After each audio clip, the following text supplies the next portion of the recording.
Quite serious.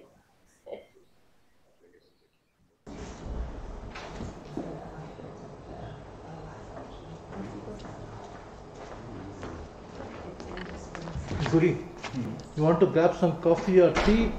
Coffee, yeah, tea? They were supposed to bring coffee, but I don't know what happened. No, here it is there now. Yes. We can take it and bring from here.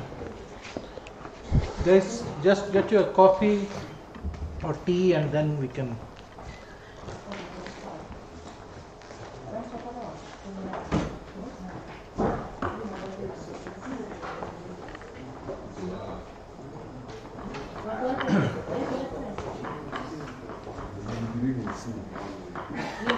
Okay.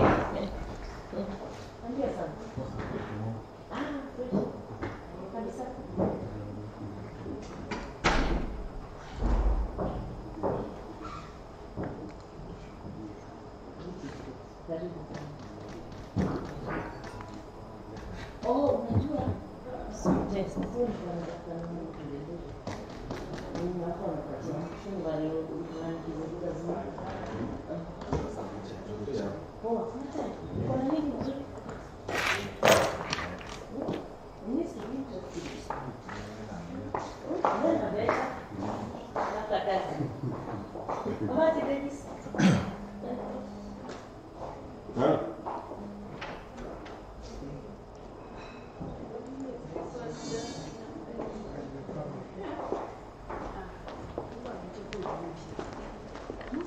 I'm calling you.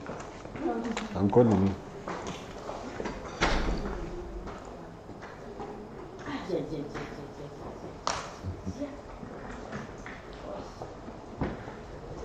Hii ni madeni.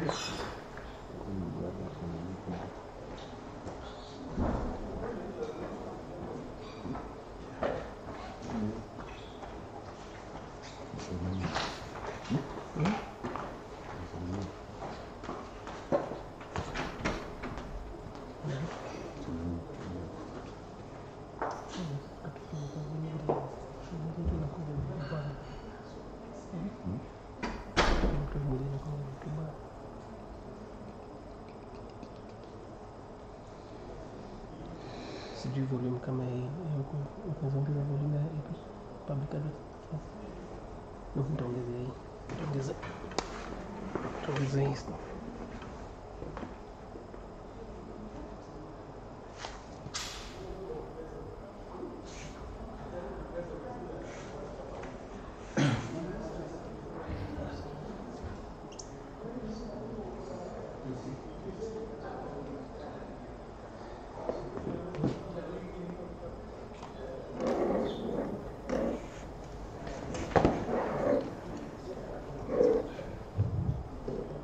Check, check, check, check, check, check.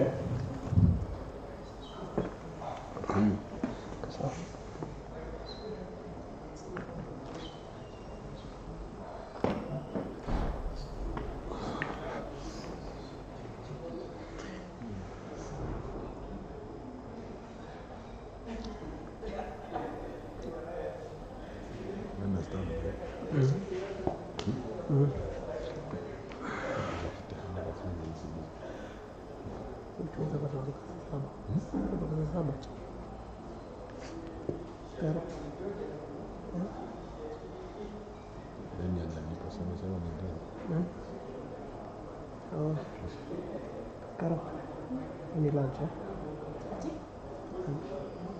Imefanya. Sasa wewe kwanza kwa nafasi. Unataka gani? Sijui hata, nimechanganyikiwa. Sijui na nakukaribisha.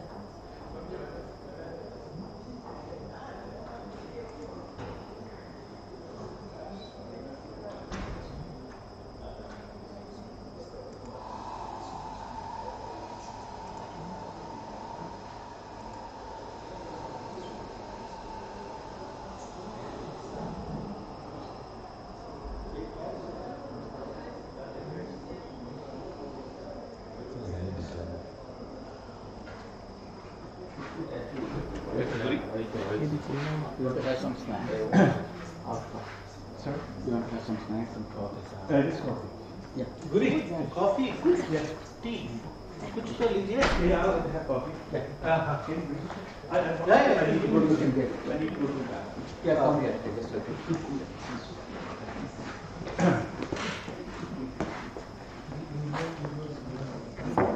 So I'm just rash. That's a movie. So rash nula.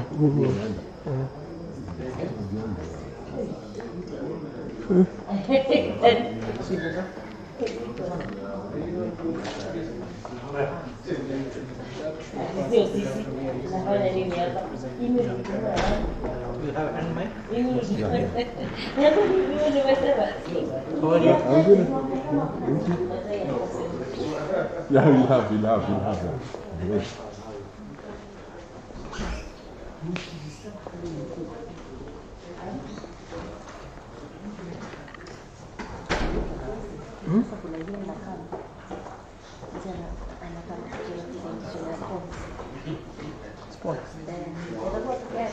Sports.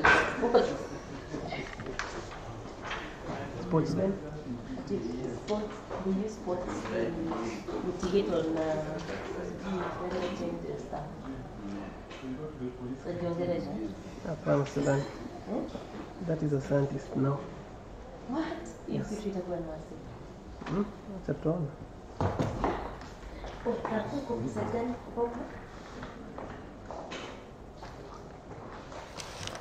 Kan we bisa apa? Dari mereka aja. Bisa itu bisa. Is that pen? Ah, siapa yang lupa nanti Suzan?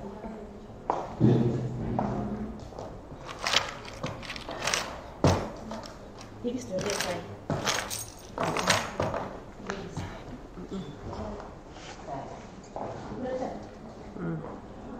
That is it.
Ndio. Anatinga kwa tungi. Kuna kukanyanga hapa lazima kuna kuongea.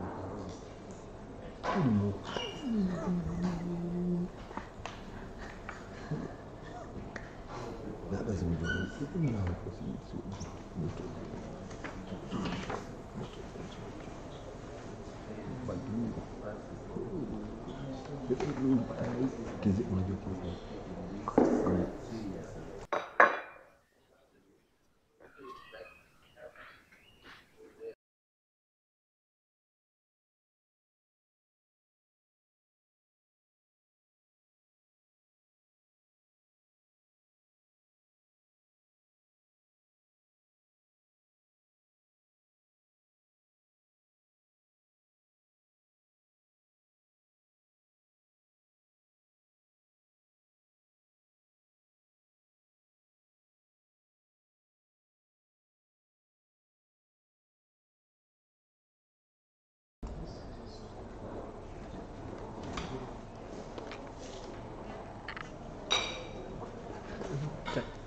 Test.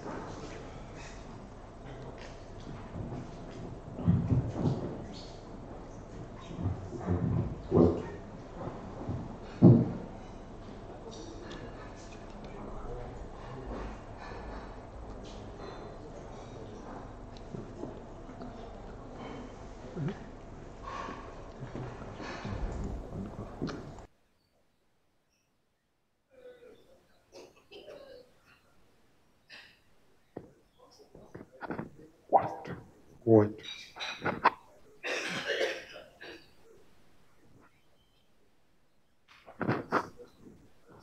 Check.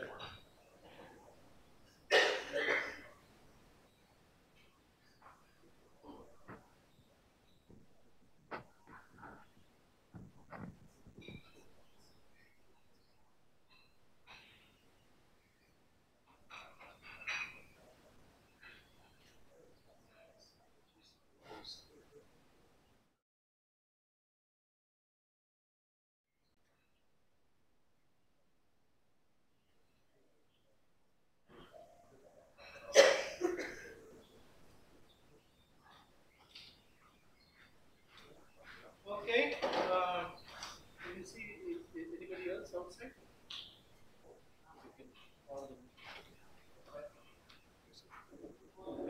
Okay, so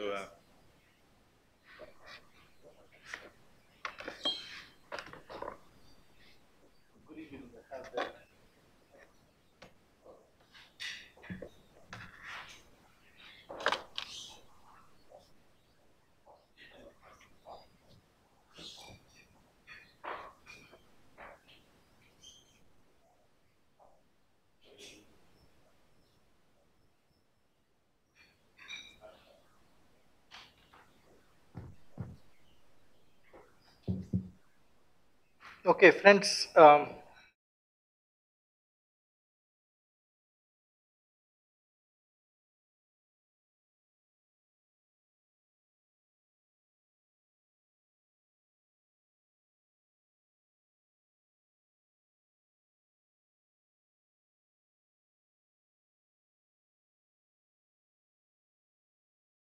Purdue University and a very distinguished scientist.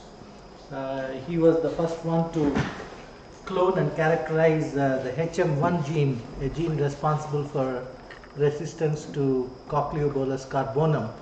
Of course, we call it also Helminthosporium maize.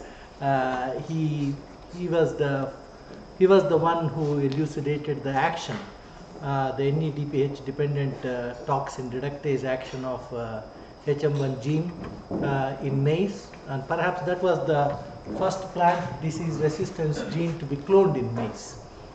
There were others that followed in Arabidopsis and a few others from rice, but Guri's work on HM1 was indeed path-breaking. He also worked a lot on recently on plant dwarfing. He worked on the brachytic 2, a mutation which confers the dwarfing phenotype in maize. He identified its analog in sorghum, which it's similar to the genes that were used during the Green Revolution era in terms of reducing the plant height and using the dwarfing characteristic. Unfortunately, in sorghum that confers an unstable phenotype. So Guri's work also elucidated how to correct that unstable phenotype and lead to a more stable dwarfing characteristic in sorghum. He also works on a variety of other areas, but most importantly, I also call him the magician because he is the person who proposed a strategy called the magic strategy, mutant assisted gene identification strategy, which is again very innovative, very path breaking, highly recognized by the scientific community as an approach towards understanding and fixing some of the important traits in crop plants. So we are indeed fortunate to have Guri here. He has been a long time friend. Our association goes back for several decades. When I used to work in the Indian Agricultural Research Institute in New Delhi, so Guri used to visit us and give similar talks to my colleagues, my lab mates at IRI. So our association grew stronger over the years. So Guri, it is a great pleasure to have you today and to talk to CIMMYT colleagues on the work you do at Purdue University, and especially on the topic, the art and science of, just say, continue working.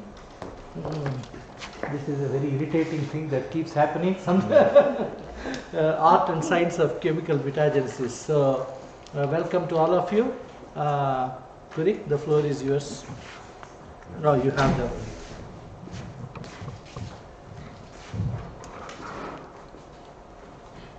That's what, yeah. Okay, good morning, everybody. And thanks a lot, Dr. Prasanna, for the invitation and also for your kind introduction. And I'm really glad to be here along with my colleague, Dr. Sue Loshfries, who is a plant virologist. And I'm actually both a maize pathologist as well as a maize geneticist. Is this working okay? Okay, yeah.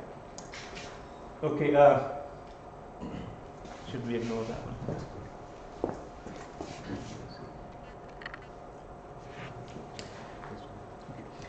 Yeah. Today I'm going to talk about chemical mutagenesis in plants. And this is something people have been doing for a long time and still doing it.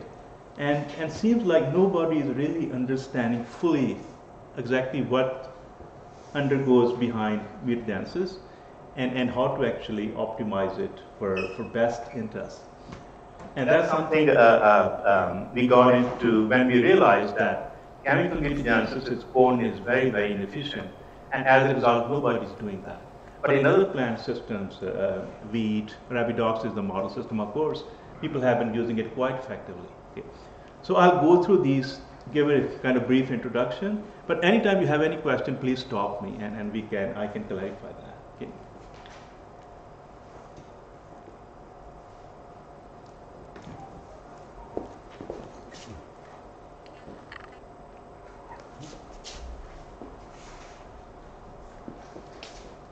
Yeah, that's what. Okay, and in Pollen we do not see mutagenesis, and I'll talk about that why. And oops, sorry, and it's because there's some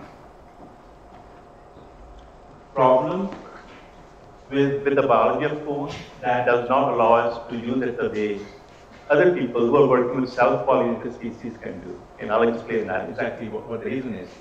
But by coming up with this new idea, which we call next generation mutagenesis, we have been able to convert a biological handicap that everybody thought was there into something that has endless implications for genetics, genomics, and breeding, of course, as well. So the focus of the lab is to generate or utilize genetic variation. And the reason is because it's at the core of everything that we do in genetics, genomics, and breeding. And we are interested in both natural as well as induced variation. Okay.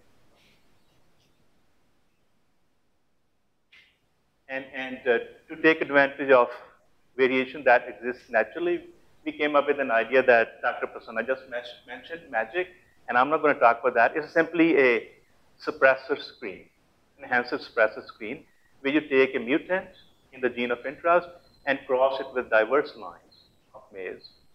And then if your mutation is dominant, all you have to do is look at F1 populations. And some lines will enhance a phenotype, some lines will suppress a phenotype, some will not change.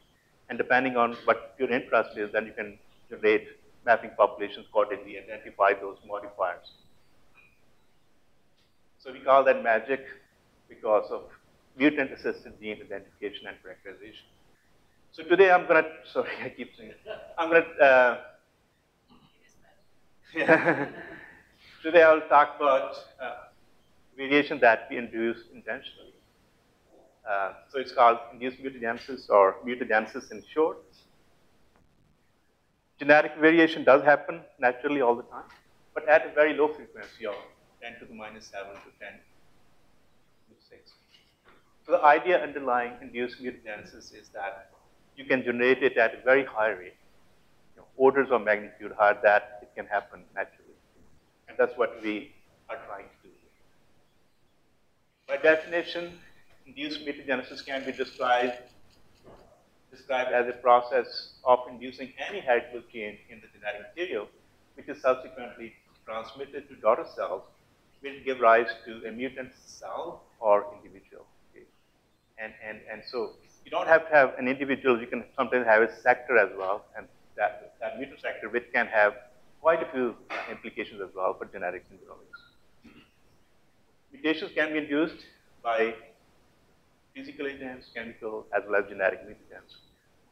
Among the genetic mutagens are tDNA in Arabidopsis and transposons in maize. But I'm going to focus on chemical mutagenesis today. And the idea of inducing mutations dates back to 1920s when Hermann Muller and Louis Staller, they showed for the first time that you can generate mutations by exposing living systems. It was Drosophila in Muller's lab and barley in Stadler's lab. So they were using X-rays to induce mutations. Because Muller was working on Drosophila, which had a life cycle of maybe 10, 12 days, and barley takes 1 full year, especially if you're growing that in Missouri. That's where Louis Staller was. So although they, I guess, got their results at about the same time, Muller was able to publish them before Louis Stadler, and he got the Nobel Prize. And another thing, Louis Stadler, he actually put together a machine, X-ray machine, which you carried to the field, and that's where he was doing mutagenesis. And in the process, he zapped himself with X-ray as well, and developed cancer later on, leukemia, and died because of that.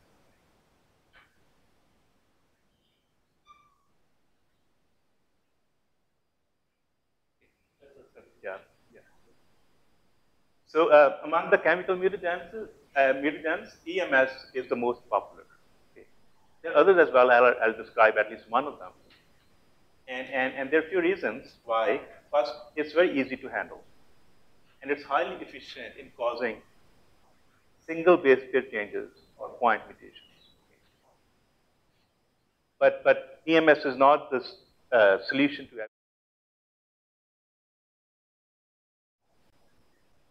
The way it causes mutation, it changes ethylase guanine into ethyl guanine, so it causes ethylation of guanine. And normally, guanine binds with C during after replication, but ethyl guanine, it actually binds with thymine. So during replication, ethylated guanine will bind with T, and T will then next bind with A, right? So a GC base pair gets converted into AT base pair. So EMS does not do anything to A and T, only to G and C. And depending on what the genome, I guess content is, GC content, but it's anywhere up to 50%, few percent more and less. So only 50% of the genome is accessible for causing mutations with EMS. Only G and Cs. And so that's one drawback. But if you want to make a change at the active site of an enzyme, which probably involved in herbicide tolerance, but it has A's there, EMS will not work. You have to use another chemical mutagen, which will mutate A. And one chemical mutagen is ENU, ethyl nitrosourea, which for the most part, 80-some% of the times, converts A into T, T3, and others as well.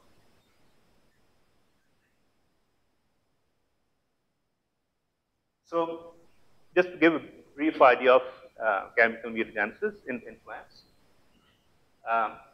it's always done by treating the seed with the chemical. And the exception, of course, is made, as I mentioned, and I'll tell why.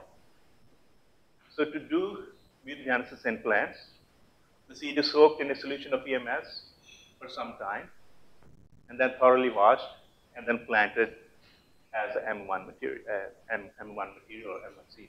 So the seed that you started can be called as M0, the seed that you started with, and the treated seed becomes M1. And if the plant is self-pollinated, which is what most of these plants are, which are treated with, where chemical mutagenesis is done, then you go and collect the M2 seed from each plant as individual M2 family.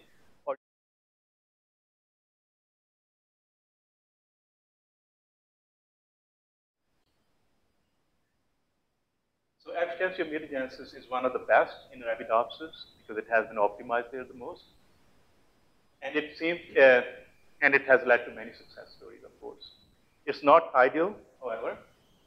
And in 1987, in the Somerville lab, they calculated that you have to have a population, you have to have 125,000 seed treated with EMS, and then generate, and then grow those M1 plants, and then develop M2 populations from each of those, 125,000 M2 populations, to have all possible EMS-inducible base changes in the genome. That's huge. And mostly people actually, even in Arabidopsis, they work with 2 to few thousand, 2 to 3, 4,000 plants at a time, and then they can get the mutations of interest. So we need much higher efficiency, and one way to do that in Arabidopsis, and it was published recently in 2013 in Luca Kumai's lab, by using tetraploid Arabidopsis compared to diploid Arabidopsis. Tetraploid Arabidopsis seems to withstand the toxicity of EMS much better than a diploid plant will. So as a result of this, they can increase mutation density 4 times compared to what was there before. But when they use tetraploid, they have to convert it into diploids over a couple of generations. So you lose time, although you generate more high density.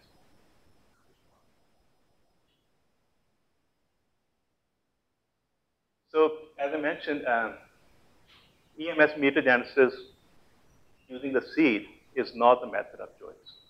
Not because you cannot do it, but it has a couple of problems. I don't know, there are quite a few people working on maize here. Do you have any idea why seed mutagenesis is not done in maize? Whereas it is, that's how people do it in every other plant species. Okay. So it has something to do with the biology, reproductive biology of corn. So corn has,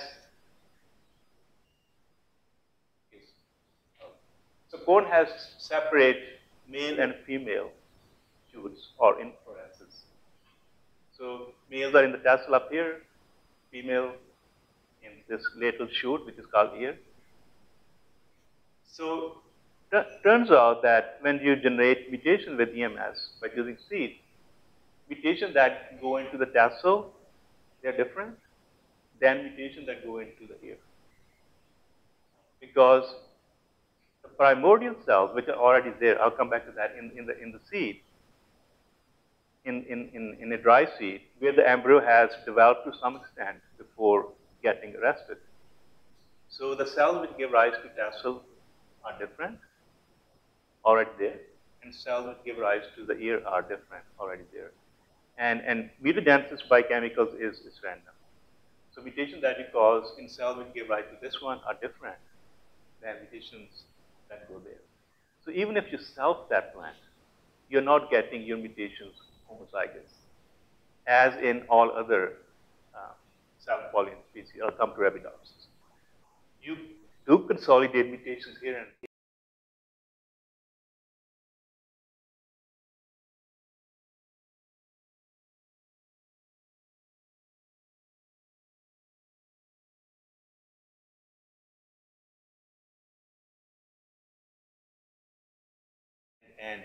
And that also has problems as well. So the same kind of mutations are repeated again and again and again. And in the case of corn, you have to not only self once from M1 to M2, but M2 to M3 to get your mutations in homozygous condition. So the same mutations get repeated again and again and again and again, and it is messy.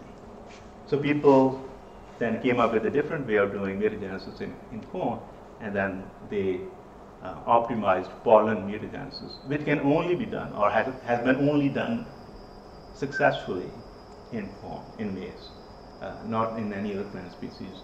There have been some tries in brassica, but not really very successful.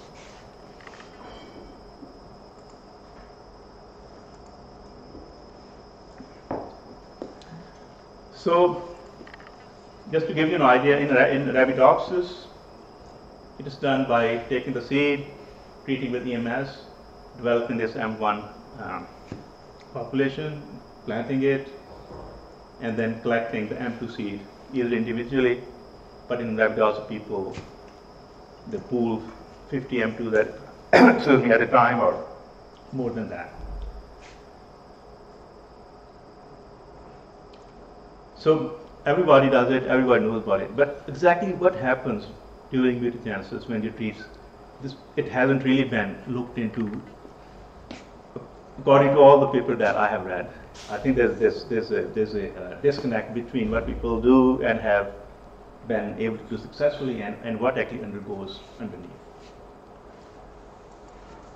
So this is the dry seed. It can be sorghum seed or it can be wheat seed or any other self-pollinated.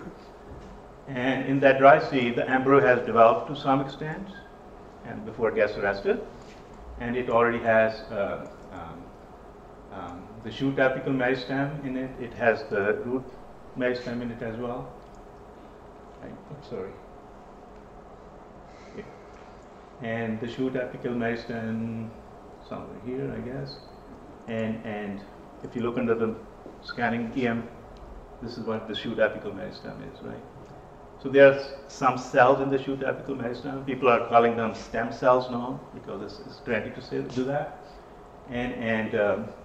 So stem cell in this dome, then give rise to the body of the plant.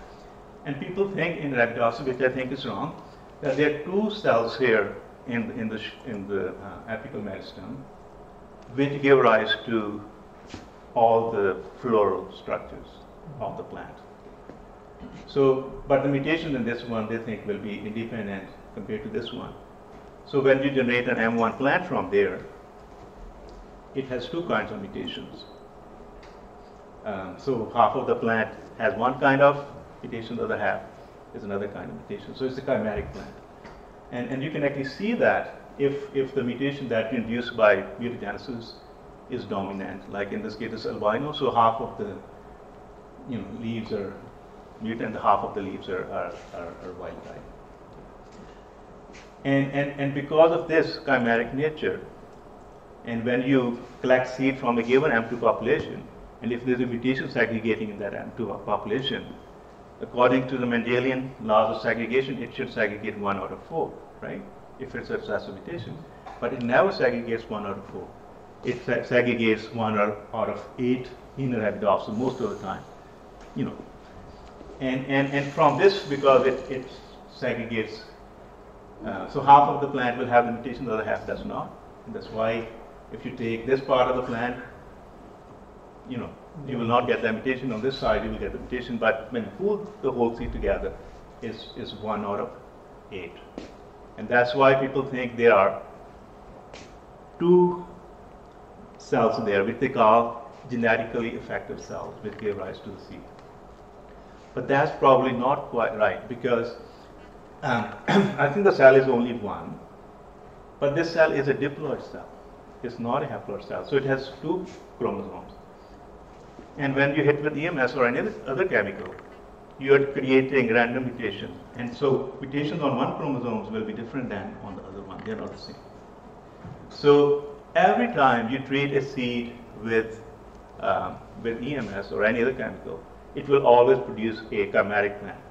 Now that chimeric plant can have either 2 kinds of mutations if it has only 1 cell, but if it has 2 cells, it will produce 8 kinds of mutations, and 4 kinds of mutations, and if there are 4 cells, which is called genetically effective cell number. If it is 1, we get 1 out of 8. We call if it it's genetics the founder cells. You can call them founder cells, you can call them primordial cells, you can call them progenitor cells. People are calling them stem cells now.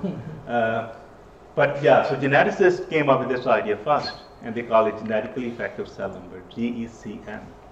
And it's calculated 2 in Arabidopsis, but it should be only 1. And similarly, people have calculated in wheat and in sorghum and in rice that it may be 4 in sorghum, maybe 4 in rice as well, so on and so forth. But the idea is when you're doing EMS mutagenesis, never ever expect 1 out of 1 out of 4 as the ratio of your mutation. And if you only, so that has implications for how many plants are you looking at of the M2 population. If you're only looking at, let's say, 16 of them, and if there are 4 genetically effective cell numbers, chances are you're going to miss many of the ancestor mutations there. So you have to increase the size of the M2 population for screening. You have to go to 50 or more. So,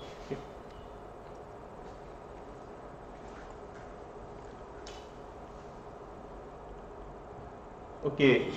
So as I mentioned, seed mutagenesis is not the method of choice. Again, because it has 2 different genetically effective cells now. One, at least 2 different, probably more, and we know that actually there are more. So there are possibly 2 or more that give rise to the tassel, and possibly 1 or more that give rise to the ear, but they're separate already. So mutations induced in those 2, they're different from each other, of course, and induced in here are also different as well. So it's a chimera of different kinds of mutations, maybe 4 different kinds going up here and 2 different kinds going up here. So you'll never have only one kind of mutation when you do seed mutagenesis. So that's one thing. That's the take-home message today.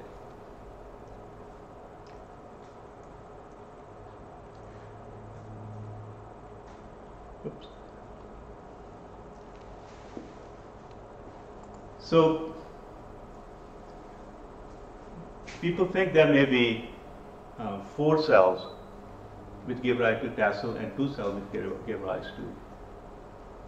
But it's not always the same, and it can vary from genotype to genotype. Some genotypes have more, some may have less. It all depends on how fast that embryo development was before it gets rested, right? If it gets rested a little late, it will have more cells. If it gets rested very early, it will have less cells.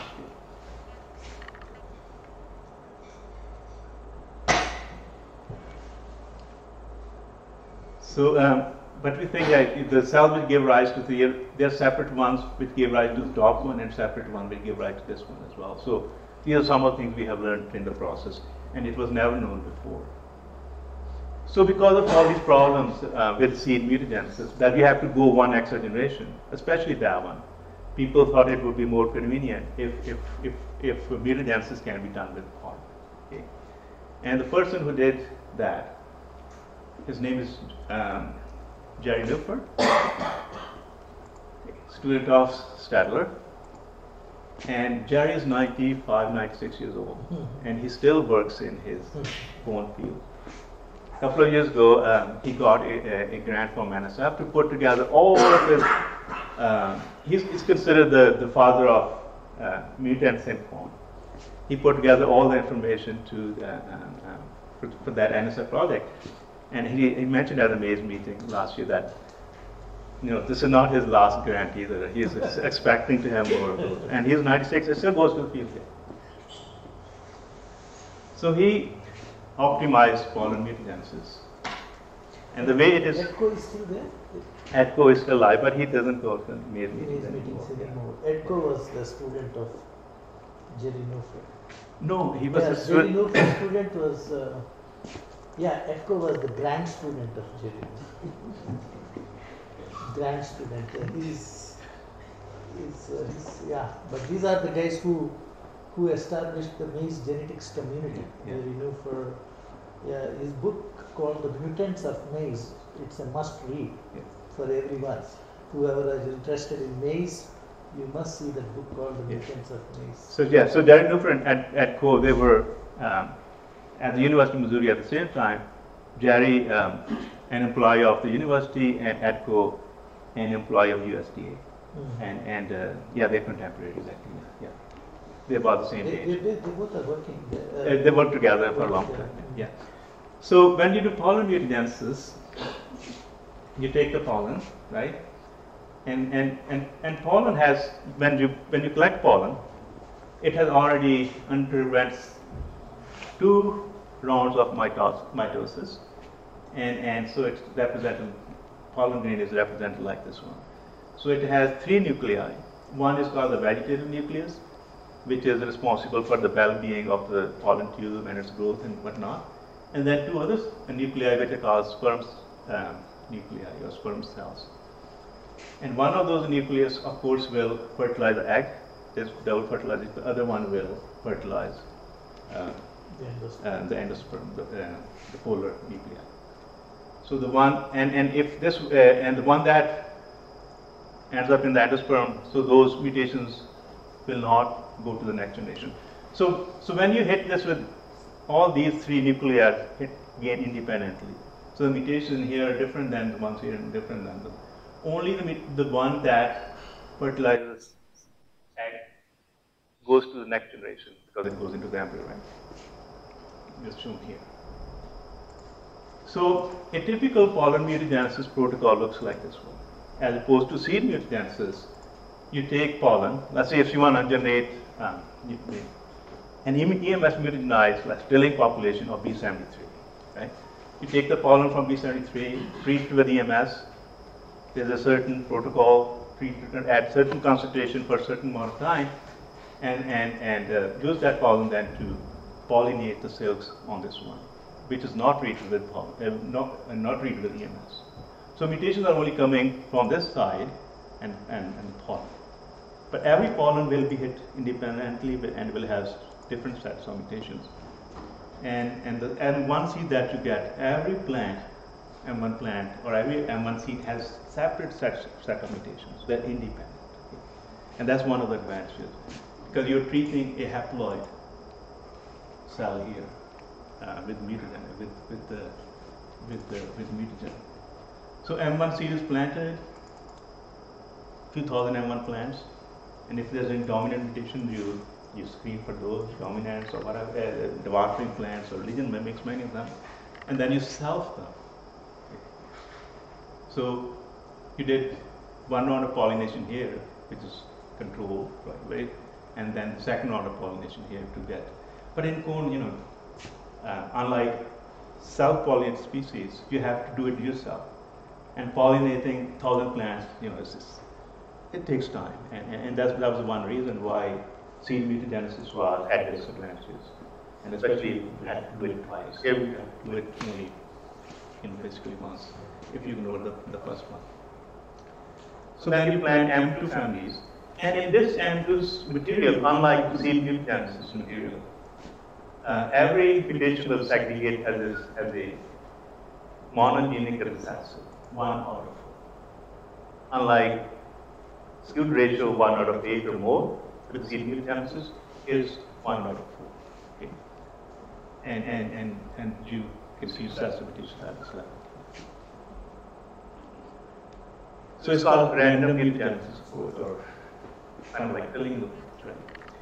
But this approach in maize also allows you to generate mutations in a target of interest.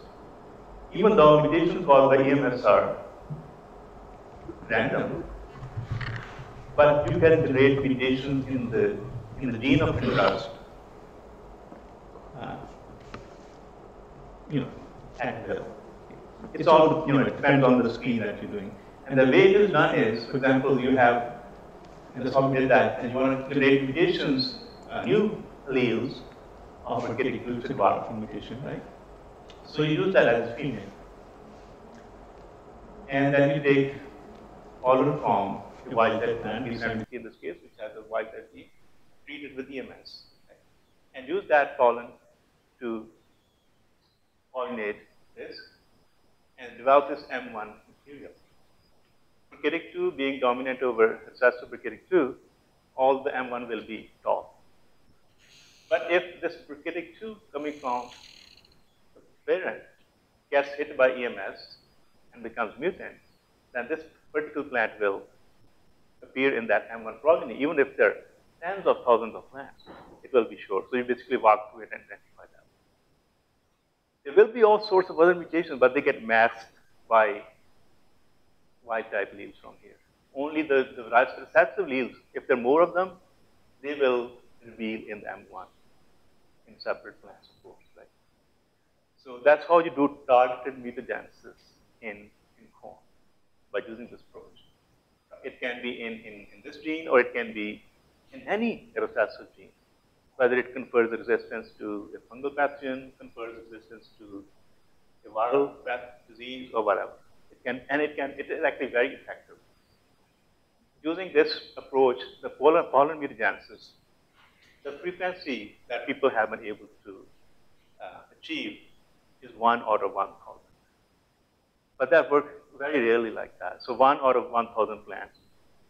And if you want to generate multiple yields, you generate about 10,000 M1 plants, and hopefully you'll get 10 different yields. Again, it normally doesn't work that well. It could be 1 out of maybe 10,000, right? And that's why this approach, very few maize labs use that, even though it is out there and available as well.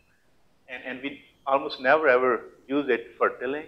People have not put together any tilling resource in every other plant species they have. And we also cannot do enhancer suppressor screen using this approach. That's why we went for magic. So there's much more variation rather naturally than what you can reduce with this screen.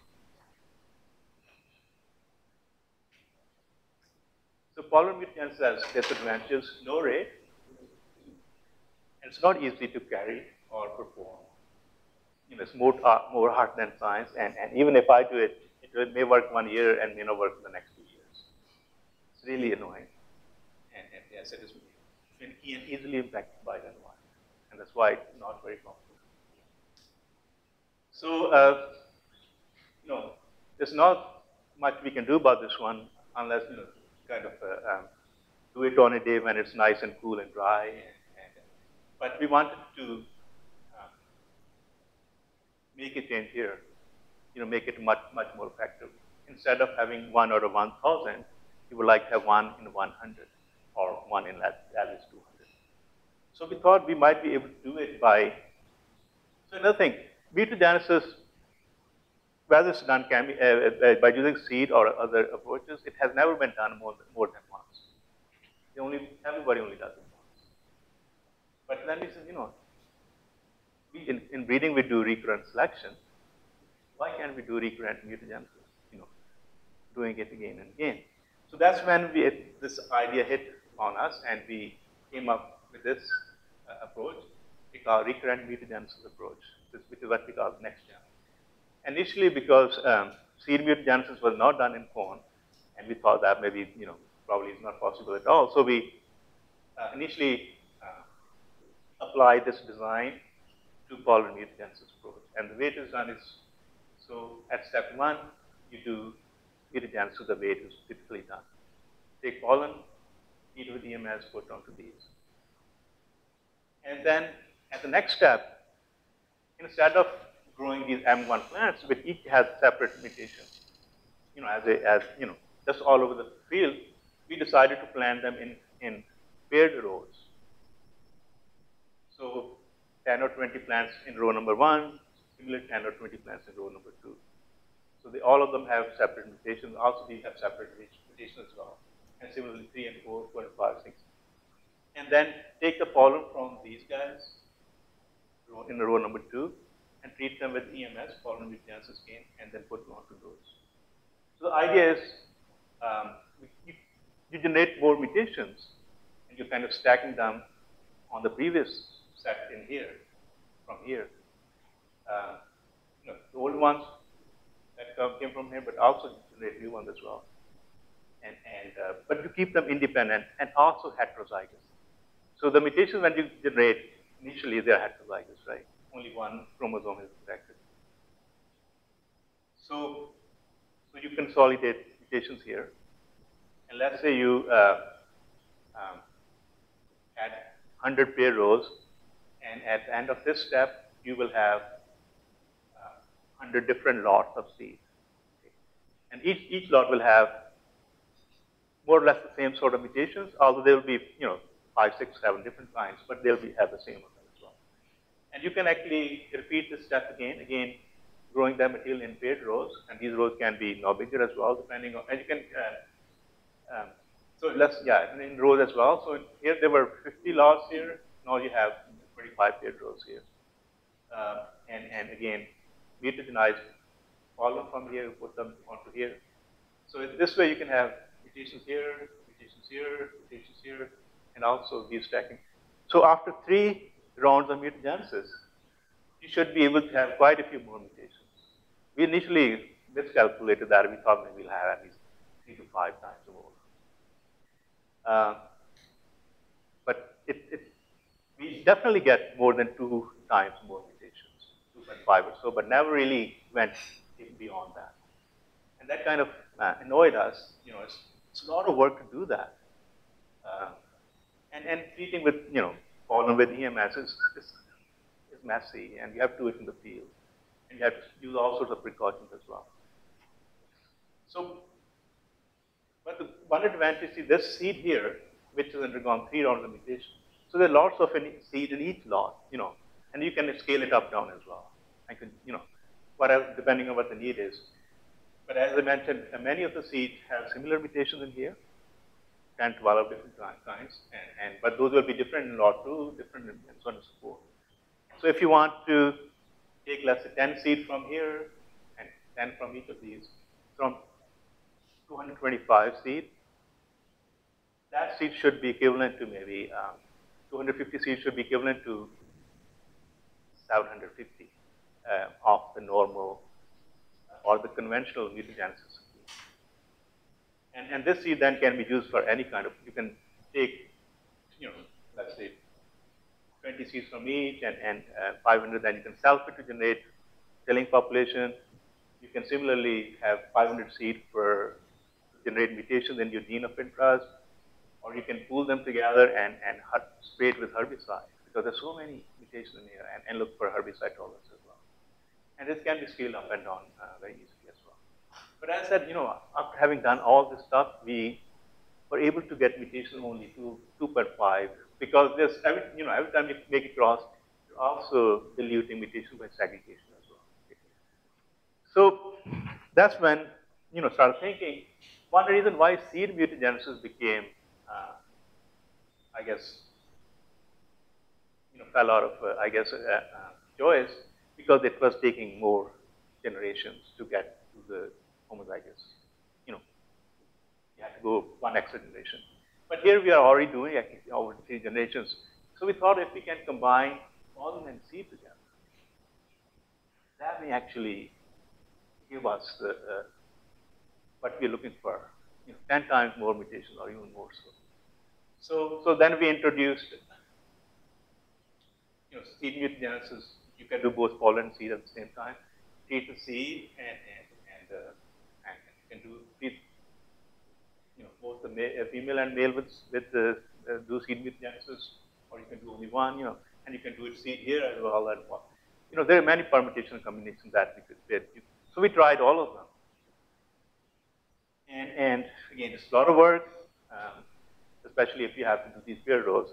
I don't recommend that. So, and I'll tell you that. But we learned a lot from here, and we learned that seed mutagenesis alone can be really, really efficient in home. Especially if you can do over 2 generations, that will be way too many mutations. But doing it only once will be enough. And so to show that genetically, we did an experiment like this. We took purple cone,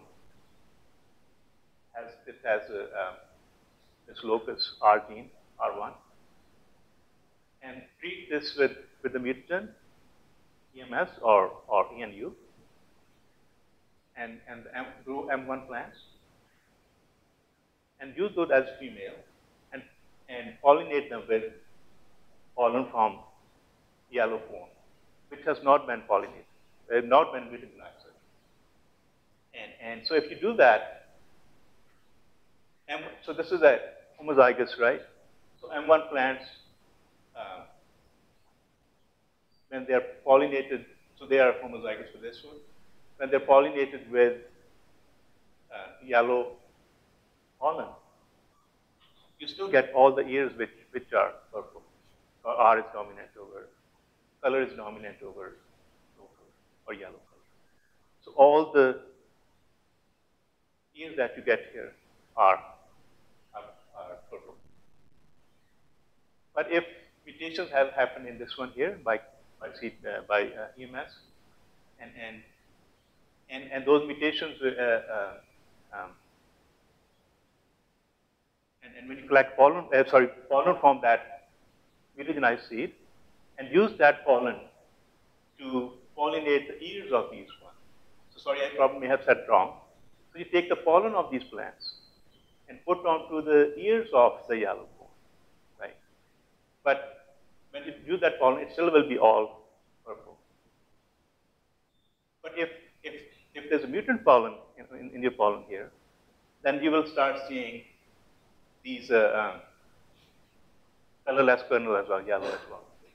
And depending on how much mutant pollen is there, and it will depend on how many whether the chimera was of 4 cells or 8 cells or less, you will have either lots of these new mutants, or you have relatively less.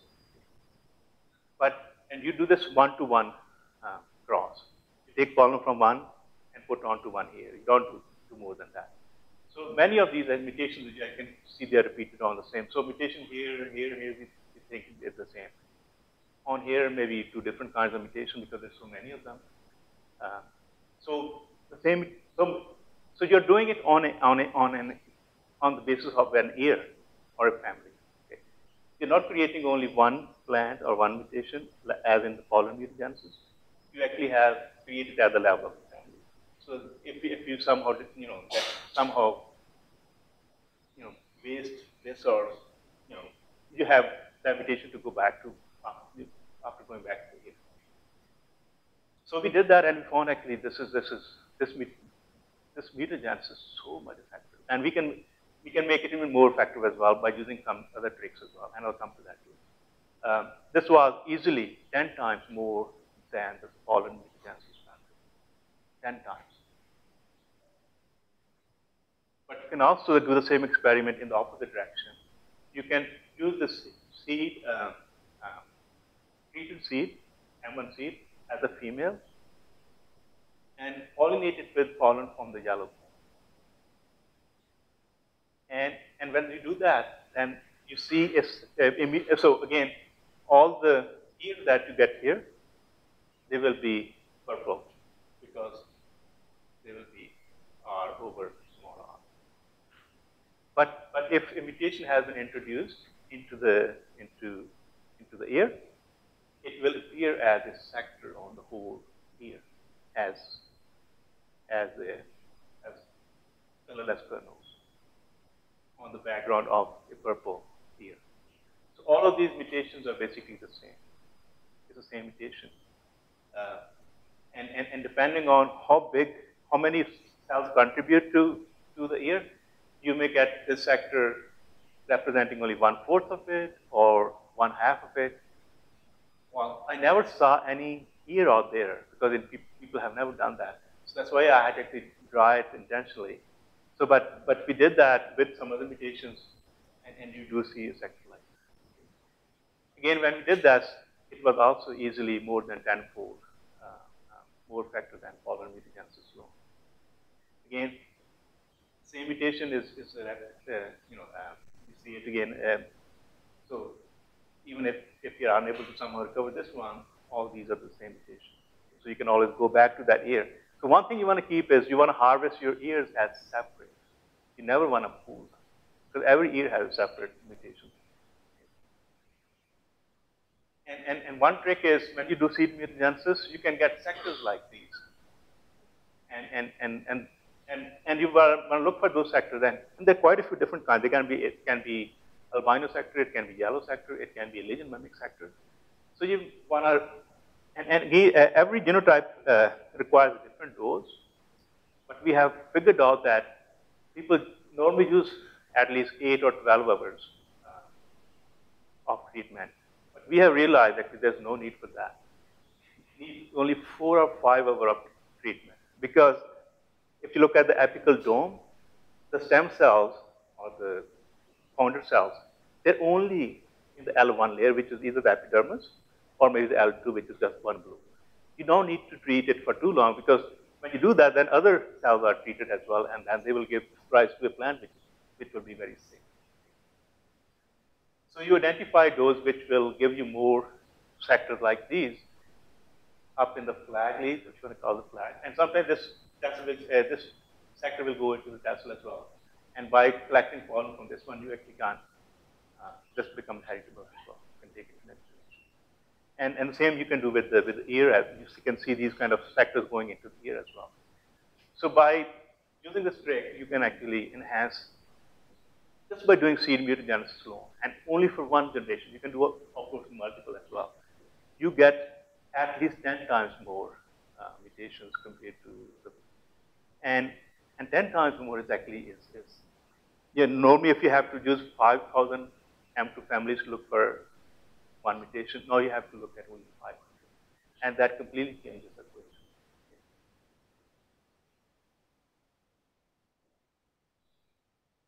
So I will not go through these. So you can do this trick for generating new sources of resistance for the MLN disease or otherwise.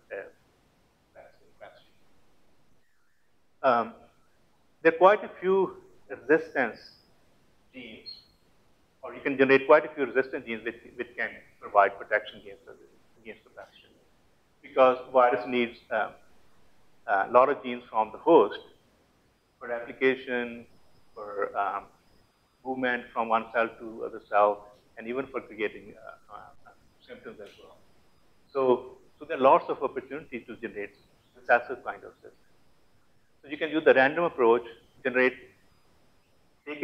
a line, elite line, a breeding line, and then just feed it with EMS, and then generate that M1 material, which will be heterozygous for all sorts of mutations. If you self that, you will generate random mutations, and you can screen them and look for mutants which are resistant. So that is for looking for new sources of resistance, mechanisms of resistance, genes of resistance. Right? But you can also generate new alleles of the existing genes for disease resistance. Like you already have at least one in your case, which is a recessive gene for resistance on chromosome 6. So in this case, what you can do is you can take your elite material and mutagenize it, and M1 seed then you can pollinate with pollen from your mutant. And if that mutant is already progressed into your line of interest, then when you get the new mutations, all these new will be in the same material in the same line as well. But as I mentioned, there is always more seed, from the year which actually, you can keep those. Using only few seeds from each year or each packet. So all of these mutations are available in the form of the seed in the year. You can always go back and make them homozygous right there. And if there's no deleterious mutation, it's ready to go for hybrid seed production right away. You can do the same thing with other heterotic inbred line as well. And again, you need to plant only few hundred M1 seeds to get many mutations. So if you plant only 800 or 1,000, which is actually not that much, 1,000 cone plants to deal with like that, pollinate. From 1,000, I can bet you will have more than 10 new mutants. Those new mutant alleles can be used to validate the cloning of the gene if you have done it by other means, by lab-based cloning. But more importantly, you can actually have allelic series. And so some alleles may be even better than the ones which you reference with. So you can do that as well. And if I can do that in 2 years, you may have the material ready in your elite lines, which is ready for generating commercial seed, hybrid seed. It's can use validation. And one can also need new leaves that are relatively stronger and more effective. And so another thing, can necrosis associated with MLN be the result of trailing necrosis? So I've been just reading it, and I teach a class on plant pathogen interactions, and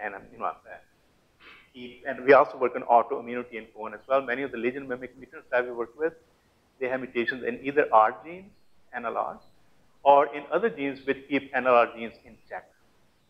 And we have cloned one by magic, and that particular Many of these colleagues may not be very good NLR, they are leucine rich. repeats, yeah, sorry, nucleotide binding leucine rich repeats.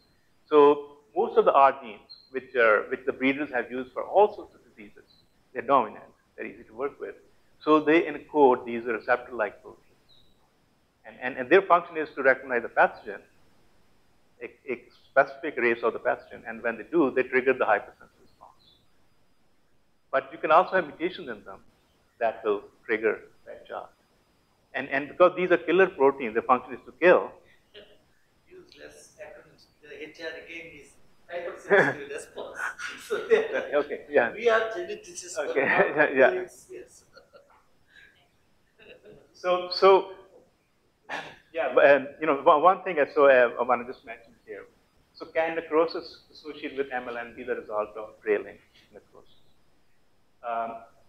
So in this case, you have two different viruses come together, and they somehow synergize to trigger not only the mosaic symptom, but also this premature necrosis and cell death, right? Discussion. Yeah, no, actually, this is the last one. Okay. This is the last one. So it's actually been shown that, and this necrosis is oftentimes caused by these receptor proteins, NLRs, or nucleotide binding leucine rich proteins. And for example, there's a case in the case of tobacco necrosis virus. There's a gene called N gene, which confers resistance to TMV. And that resistance works very well at low temperature, but at high temperature, around 30 or above, it doesn't work. So people actually can grow plants at high temperature and inoculate them with the pathogen and have nice mosaic. But if they bring those same plants to low temperature, it will break into necrosis all over because of the induction or the triggering of the R gene. Okay. And similarly, people have seen that some R genes, they're relatively weak. They allow the pathogen to kind of escape the cell before the resistance will kick in. So the virus moves from one cell to another, and of course replication there as well, and then moves on. But then the first cell, finally it undergoes the hypersensitive response. And as the virus is moving, this hypersensitive response keeps going up as well. That's called trailing necrosis. Okay. So that can happen in an R gene, if you have an R gene like that, or it can happen to any other NLR gene in the whole genome. And plant genome have hundreds of these NLRs. And some of these are autoactive, and some of these are autoinhibitive. And their function is to kill a cell. And to prevent that, so either intramolecular interactions take place to keep them in an inactive form, or other proteins interact with them as well. And where other proteins interact with them, those NLRs are autoactive. And if their expression goes up in response to a pathogen or something, then they can cause necrosis as well.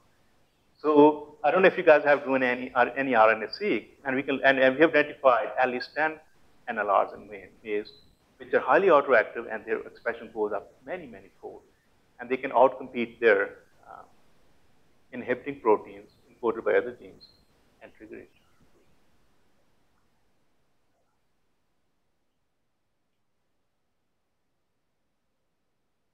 Okay, so to acknowledge people who have worked with me on this, Brian Delix, he's a maize geneticist, bioinformatics person. Rajdeep Pangura is a PhD student in my lab. Norman Best was a student with Brian. He's gone to the University of Missouri. Alyssa De Leon was a technician with me, Kevin and Ross, two other graduate students. And this work is funded by, so it should be NSF, Plant Genome Research Program. And with this, I end and will welcome questions. Thank you. Let's open for discussion. Colleagues, anyone who has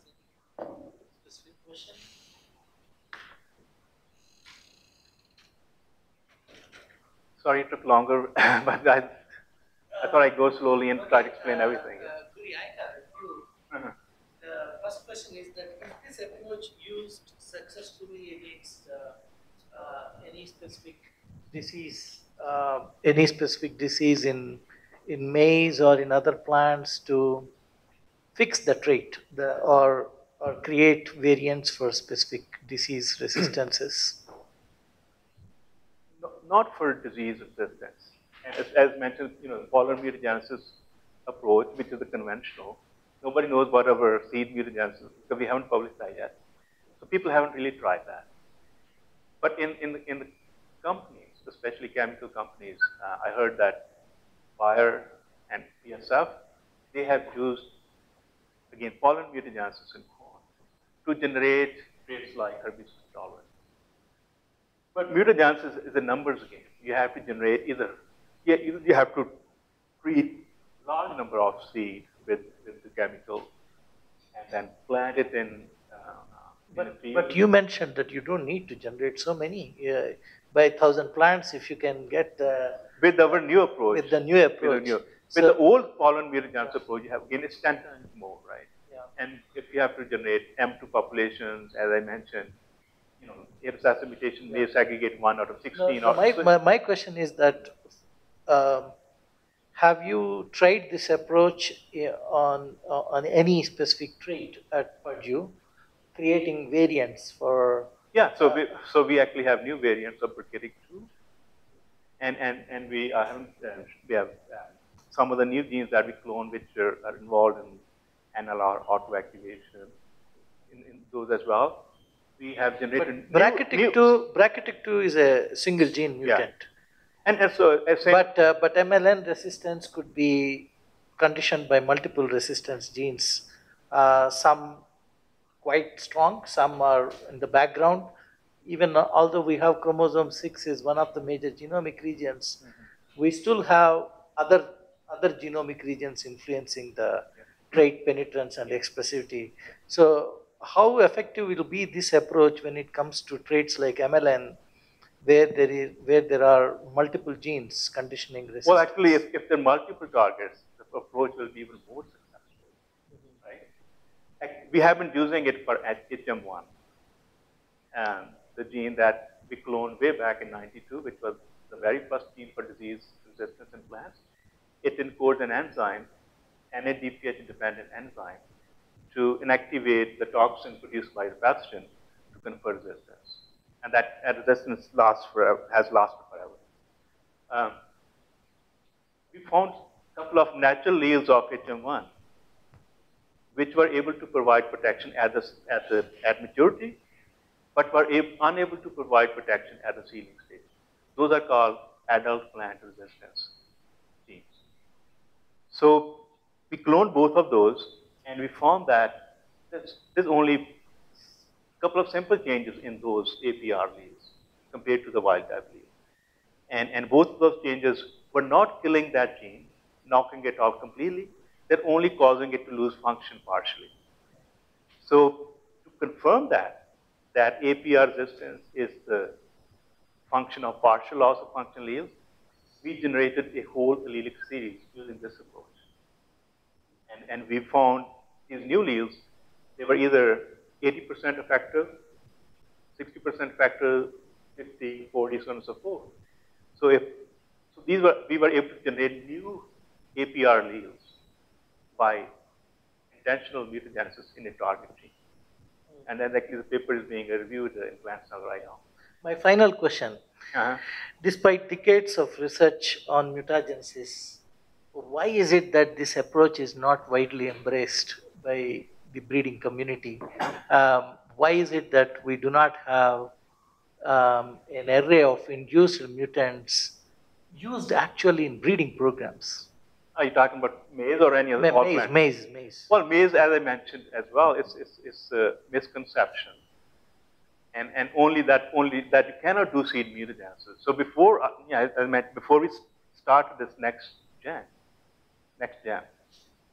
we did not consider seed mutagenesis at all. We thought that is something you cannot do, right? But only when we ran into problems with this this design, then we looked at the seed mutagenesis and tried to optimize it.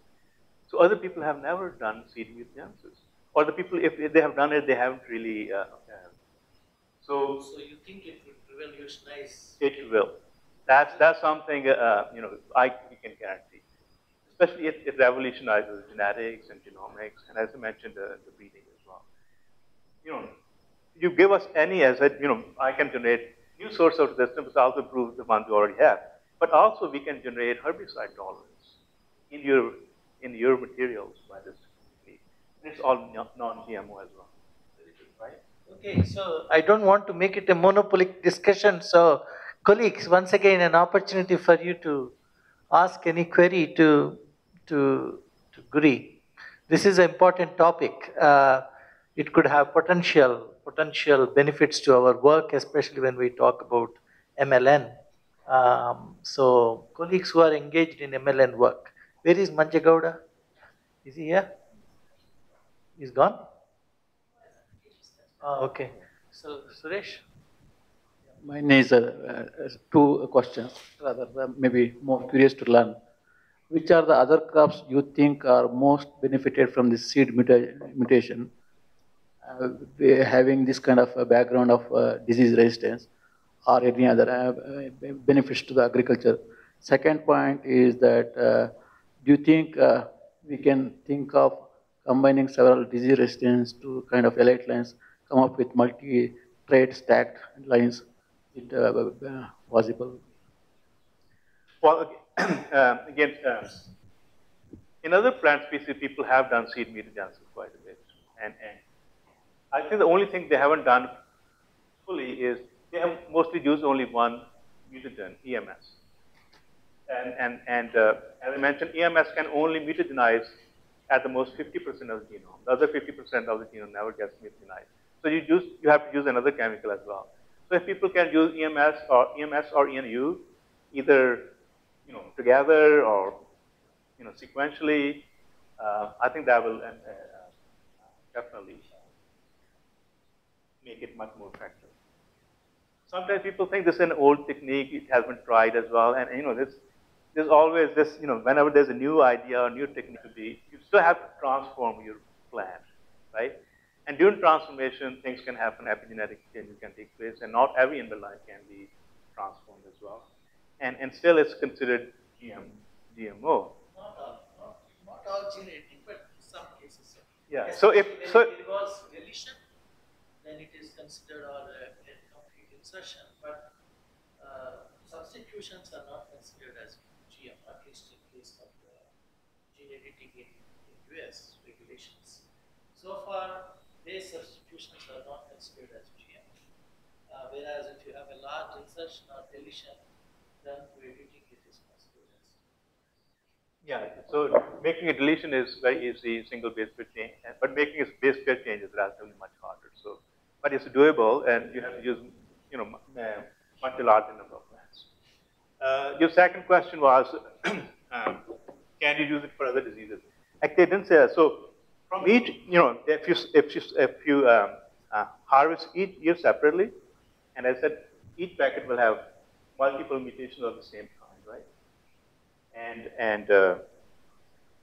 So that seed can be, so if you have 1,000 ears, and you take maybe a couple of kernels from each ear, and then you have 2,000 kernels, and those 2,000 kernels you can, let's say, self-pollinate and screen it for MLN. You can also screen them for other diseases as well. Right? It's actually, that's a mutant library. It's a library of mutations with that seed. And if you have more seed from each year, right, like up to 50 or 100, it's almost immortal. And you can always generate more as well. Yeah, the bottom line, colleagues, is we will implement a proof of concept.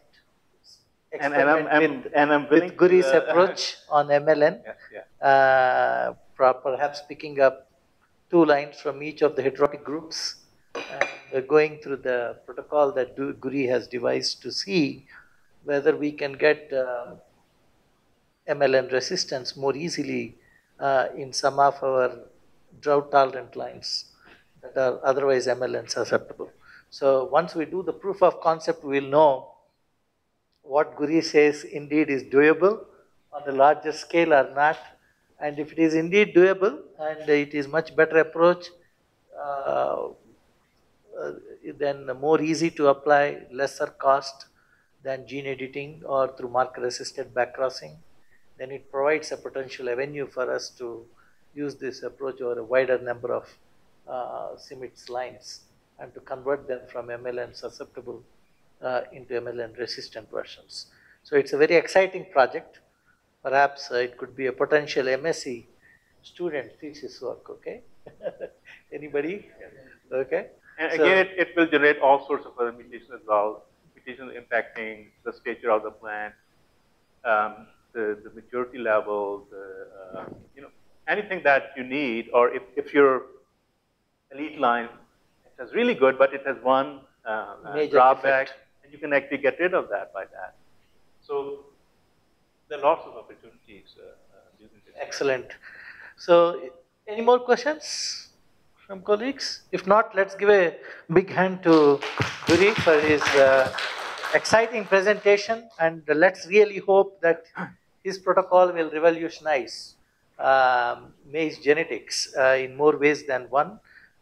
Thank you so much, Guri, for taking your time and interacting with a young breed of colleagues here. It's always a pleasure.